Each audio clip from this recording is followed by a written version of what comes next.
I'm back here visiting South Seaville, which is a Methodist camp in New Jersey that 5 generations of my family have actually been here.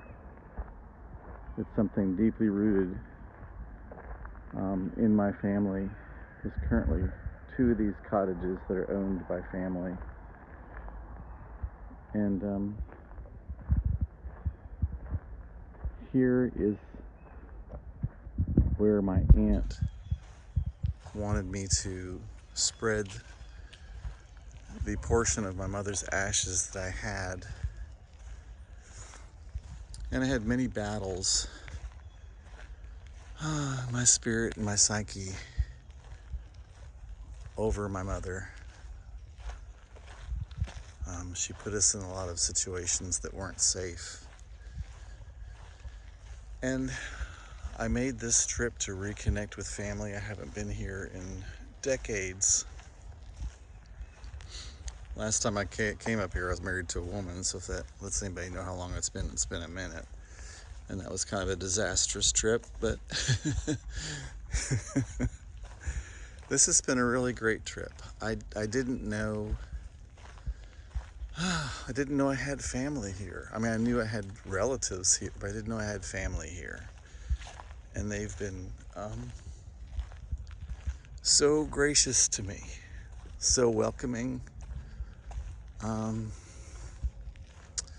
mean, I came and I could afford to come simply because I had flight miles, so the plane ticket was no cost to me.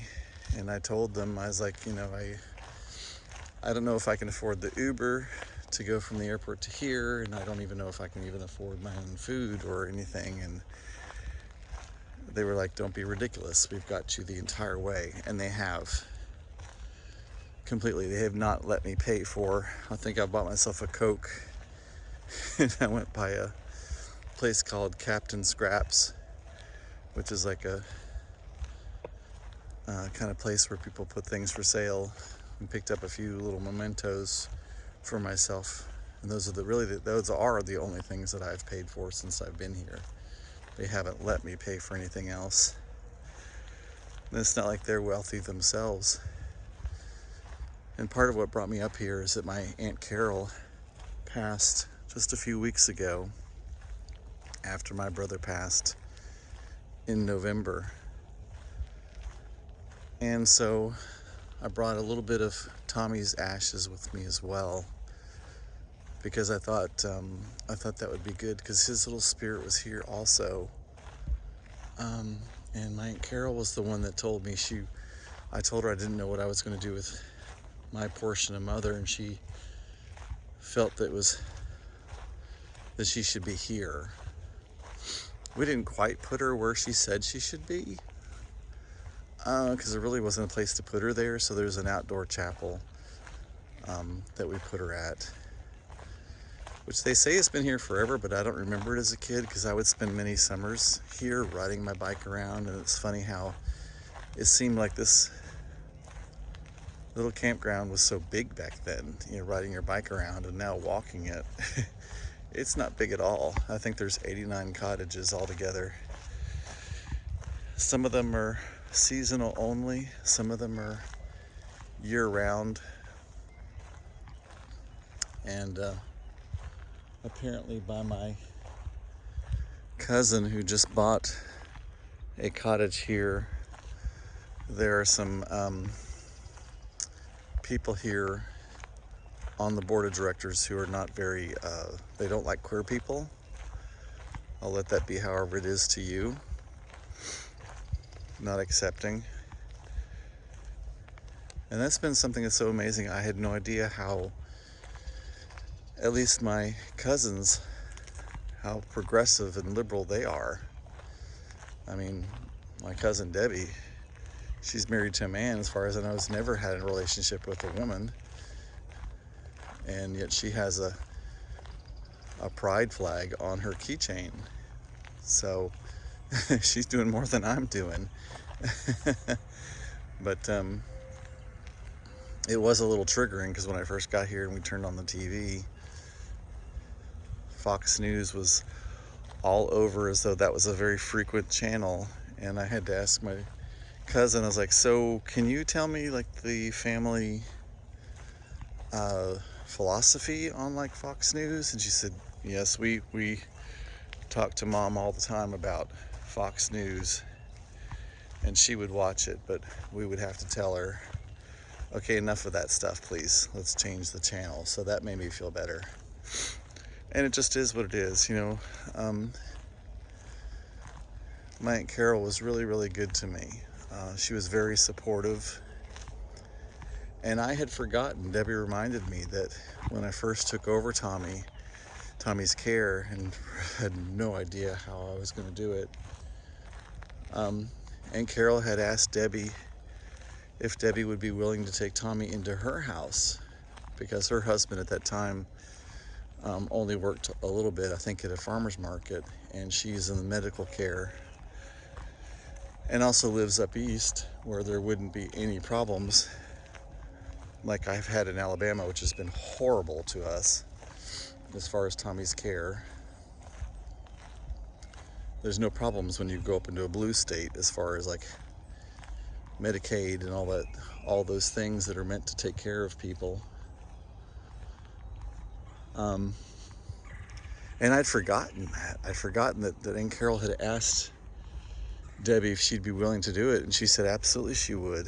It did turn out that I was able to get him care at home, and it was important to me that I be the one that coordinated his care, just because I had never had the chance to do that before, and so I really wanted to take that opportunity to do it. But it just lets me know that I really do have family here, you know, not just relatives, but family. You know, my family is really from here, both my mother's side and my father's side.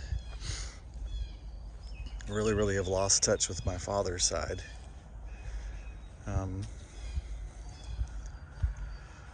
But I've really reconnected with some very dear members of my mother's side.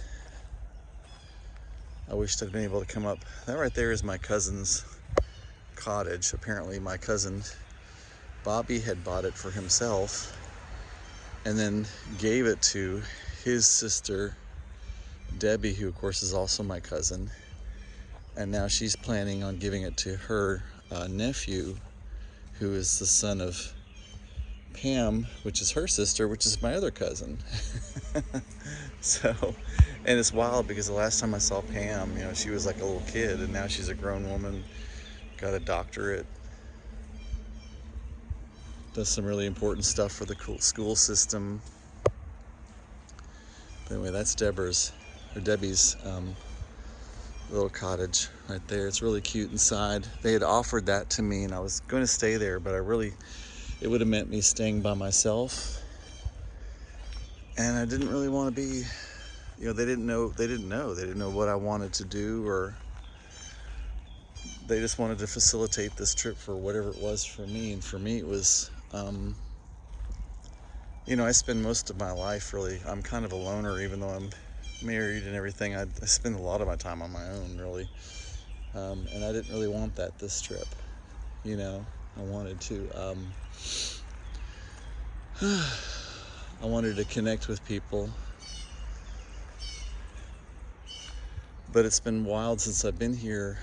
I didn't realize that the beach is only 15 minutes away from here. Our grandparents they didn't like the beach here. They would take us to the beach sometimes, but they didn't like the beach here, so we never went from here to the beach. And I didn't realize how close their house in town was to here. It seemed like it was so far away. And my cousin Debbie said it's probably because grandfather drove so slow that it seemed so far away. I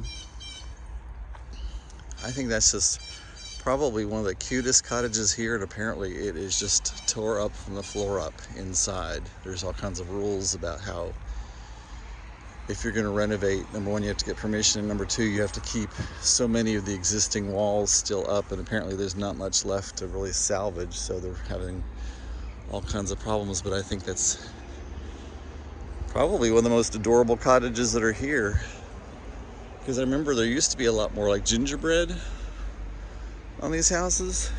And as people have updated and renovated, it seems like a lot of the gingerbread has really gone away. But this has been a very cathartic, thought-provoking trip. Deborah allowed me to really spill my guts really to her, really spill all my trauma, and she just took it. She just took it. She listened. I was able to hear some of her trauma from her childhood. And so it's been and I told her, I said, I really feel like for the first time in my life, I can leave my trauma here. I don't need to take it home with me. It's always just kind of followed me wherever I've gone. And so I feel like I can leave it. And that's a lot, because it's been heavy all those years. And I know that we get to kind of choose, who we are, how we define things, but things can get stuck, things can absolutely get stuck. So I'm going to walk down here. This is really built to be like a, warm weather type place. So I can't remember what they call it. It's not a chapel, it's not a cathedral. It's where they do the services and stuff. I forget what they call it, but it's open air.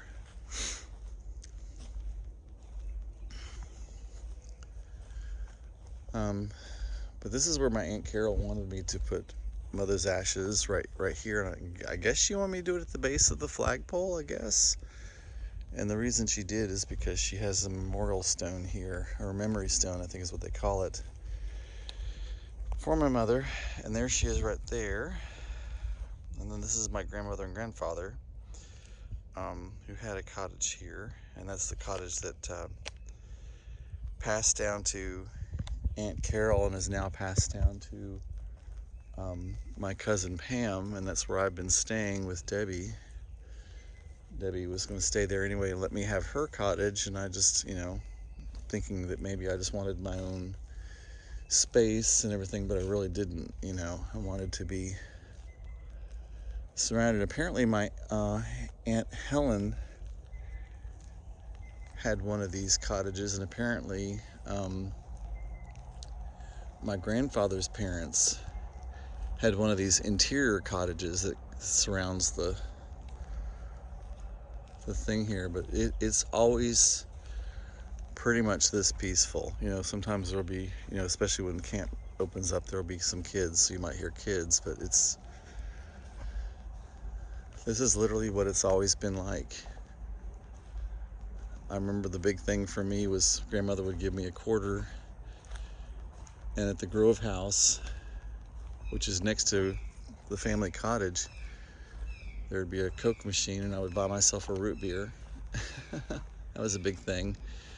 And after services every night, they would open up the Grove House, and they had an ice cream shop. They still do it. And I'd always get burgundy cherry ice cream. That's what I always got. This is a hospitality house where you can rent it. Looks like she needs a little repair. Looks like they're doing something. Debbie said she stayed there once when she was leaving her first husband, and there were bats, and they had to fix that. But there are like little museums around here, and I'm not sure if this is an actual store. I don't know what's going on. You never know. I don't know enough, but it's just interesting to me that so much of my family really is embedded in this camp. This is part of our family history.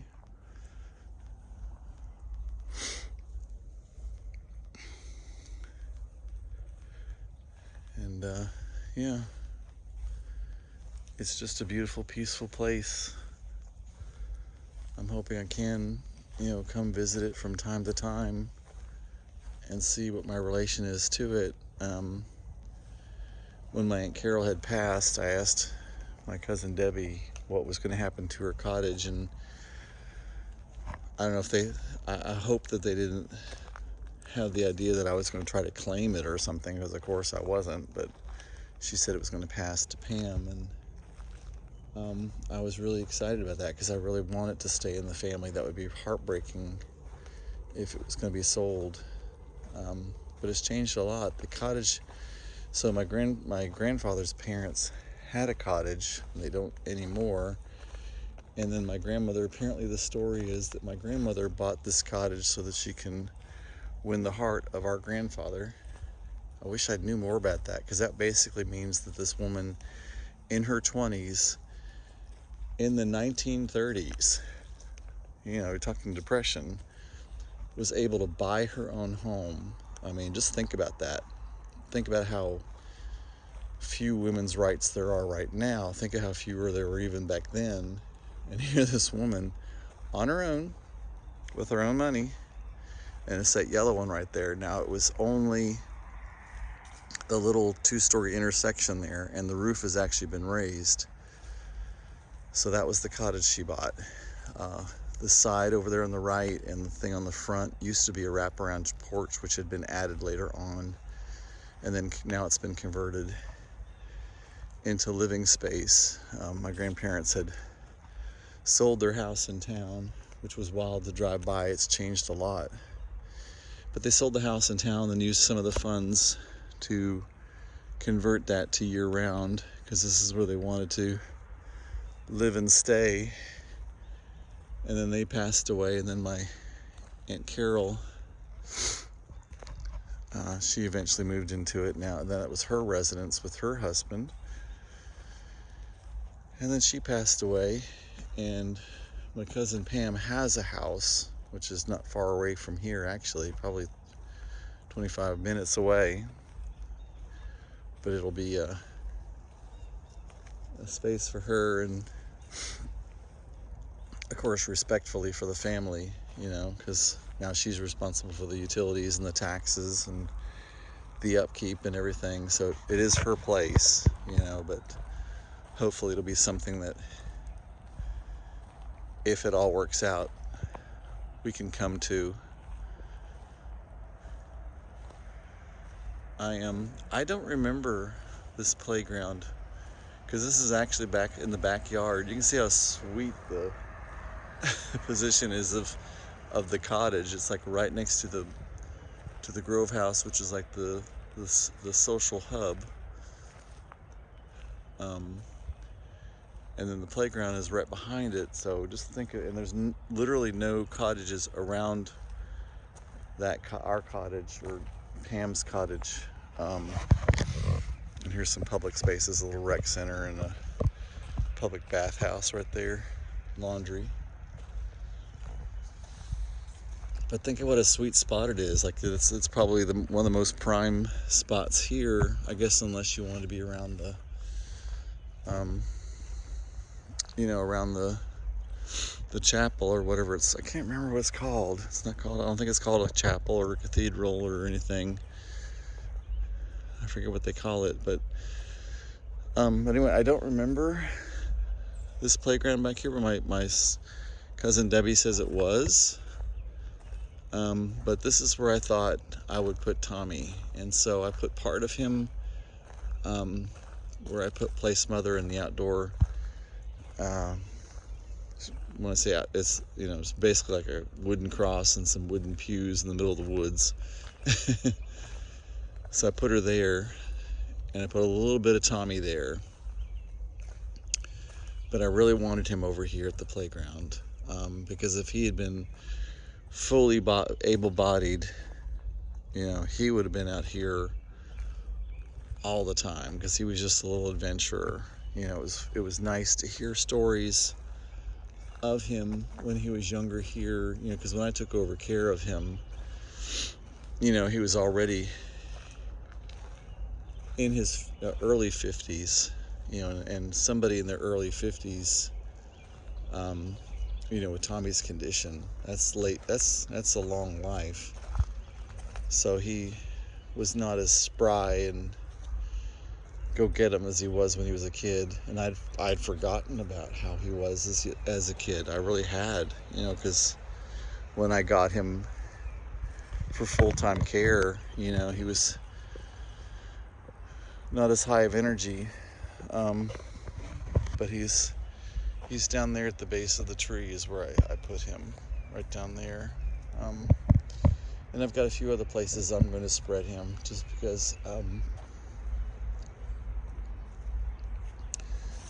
I get to choose. That's why. Because I get to choose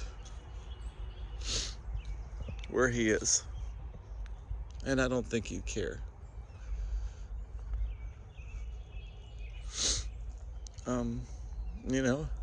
And heck, he really didn't get to make any choices in life anyway. Really, honestly. Very, very few choices. And so, look how big that cottage is. But, so somebody else and me at the end of his life was the one that really made most of his choices. So,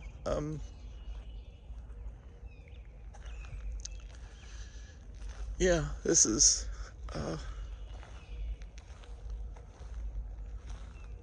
reconnecting to family, and I guess a little bit of reorienting myself. And I had promised my Aunt Carol that I would bring my mother up here, and so I did. All that I had is all here, so I'm not taking any of her home. And I brought just a little bit of Tommy, so the rest of him is still back home. And my plan is I've got a few places I want to put him, and my plan is to get that accomplished by fall of this year, to where I have, because I don't want him just sitting in my house. That's not, he wouldn't want that.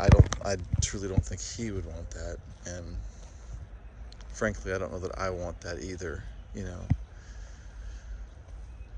He's not here, and his ashes are not him. And I need to live while I'm here, or else I'm just wasting this life. And I don't want to waste this life. I've got kids and a grandson, and I've got family here, and I was able to meet, one of my nephews and his beautiful family, and I have others, and I got to be included in a group chat. And my cousin Bobby, they didn't tell him I was here, because he's been fighting, I think it's different types of cancer, some of it even in his brain. He's been fighting that for, gosh, I think like 20 something years.